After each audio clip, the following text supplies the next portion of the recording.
নমস্কার, আশা করি সবাই খুব ভালো আছেন।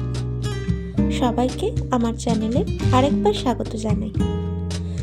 এখন শীত পড়ে গেছে আর বাজারে রয়েছে প্রচুর পালং শাক।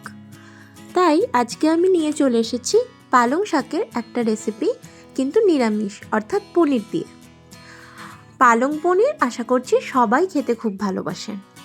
এছাড়া পালং শাকের আরও নানা রকম তরকারি তো হয়েই থাকে, তবে এই রেসিপিটা আমার ভীষণ প্রিয়।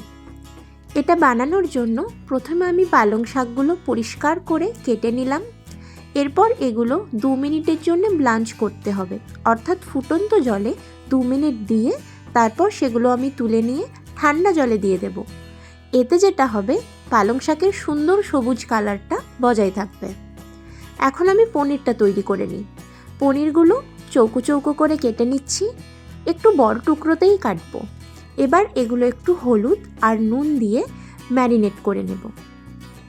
এবার একটা প্যানে সামান্য তেল নিয়ে পনিরগুলো হালকা করে ভেজে নিতে হবে।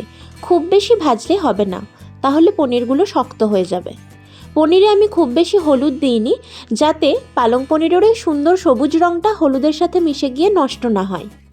পনিরগুলো আমি এইভাবে হালকা আঁচে অল্প অল্প ভেজে নিচ্ছি। এই যে মোটামুটি সবটাই একবারে হয়ে যাবে। যতক্ষণ এগুলো ভাজা হতে থাকবে আমি অন্য প্রিপারেশনগুলো করব। আমি একটা পেঁয়াজ খুব মিহি করে কুচিয়ে নেব আর নিয়ে নেব একটা টমেটো। টমেটোটা কাটা হয়ে গেল। এবার দেখিনি পনিরগুলো কেমন হয়েছে। বাহ, পনিরগুলো সুন্দর ভাজা হয়ে গেছে। এগুলো এবারে আমি একটা পাত্রে তুলে নিচ্ছি।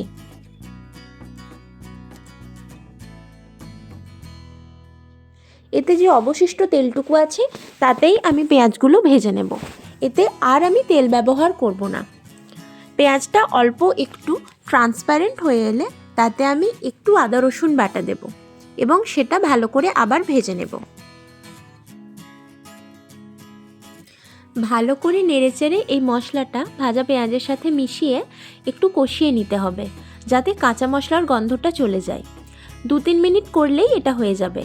তারপর আমি এতে কাটা টমেটোর টুকরোগুলো দিয়ে দিচ্ছি এবং মশলাটা আরেকটুক্ষণ আমি নাড়াচাড়া করব, অর্থাৎ যাতে টমেটোগুলো ভালো করে গলে মশলার সাথে মিশে যায়। মশলাটা আমার মোটামুটি তৈরি হয়ে গেছে। এবার আমি যে পালং শাকের পিউরিটা করে রেখেছিলাম সেটা এতে দিয়ে দেব। এই পিউরিটা দেওয়ার পরে মোটামুটি 4-5 মিনিট মতো এটা ভালো করে কষতে হবে। এই মশলাটা ভালো করে কষানো হয়ে গেছে। এরপর এতে আমি দিয়ে দিচ্ছি 1 কাপ দুধ। আপনারা চাইলে দুধের বদলে ফ্রেশ ক্রিমও ব্যবহার করতে পারেন। সেক্ষেত্রে আপনারা 1/2 কাপ ফ্রেশ ক্রিম ব্যবহার করবেন। আমি যেহেতু এটা লো ক্যালোরি পালক পনির বানানোর চেষ্টা করছি, তাই তেল, ক্রিম এগুলোর পরিমাণ আমি কম রাখছি। আর ক্রিমের বদলে আমি এখানে নর্মাল দুধ ব্যবহার করেছি। এই স্টেপে এসে আমি রান্নায় নুনটা দেব। এতক্ষণ কিন্তু আমি কোনো নুন ব্যবহার করিনি। এবার পনিরগুলো এতে দিয়ে দেব। পনিরগুলো ভালো করে গ্রেভিতে মিশিয়ে নিলাম। এবার আপনি এটা 2 মিনিটের জন্য ঢাকা দিয়ে রাখুন। খুব বেশিক্ষণ রাখলে আবার পনিরগুলো শক্ত হয়ে যাবে। 2 মিনিট আমি এটা ঢাকা দিয়ে হতে দিচ্ছি আর তারপর গরম গরম সার্ভ করব পালক পনির। এই লো ক্যালোরি পালক পনির রেসিপি আপনাদের কেমন লাগলো অবশ্যই জানাবেন।